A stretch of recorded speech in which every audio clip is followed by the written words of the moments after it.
नकारात्मक जगात आता तुम्ही बघताय की प्रत्येक जागी आपल्याला कुठे ना कुठे नकारात्मक वातावरण आपल्याला दिसतं, त्यातही स्वतःला सकारात्मक कसं ठेवायचं?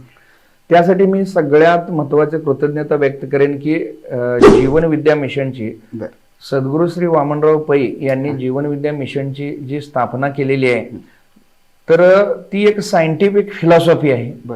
आणि सर्वांनाच माहिती आहे की रेडिओ टीव्हीवर प्रवचन, ग्रंथ, ध्वनिफिती ह्या माध्यमातून सद्गुरू श्री वामनराव पै यांनी समाज प्रबोधनाचं कार्य केलेलं आहे.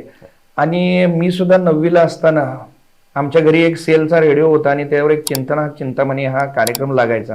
सद्गुरू श्री वामनराव पै यांचे विचार, ते विचार इतकं प्रेरणादायी होते की त्यांचं एक महावाक्य, तूच आहेस तुझ्या जीवनाचा शिल्पकार. तुमचं नशीब घडवायचंय, तुम्हाला श्रीमंत व्हायचंय, तर तुम्ही कोणालाही दोष देऊ नका, सगळी सर्वस्वी जबाबदारी तुमच्यावर घ्या आणि तुम्ही प्रयत्न करा. सद्गुरूंचे काही जे विचार मला त्यावेळी भावले, सद्गुरू काय म्हणायचे की देवा सकट सर्व काही प्राप्त करून देण्याचं सामर्थ्य प्रयत्नात आहे, म्हणून प्रयत्न हे रत्न देवा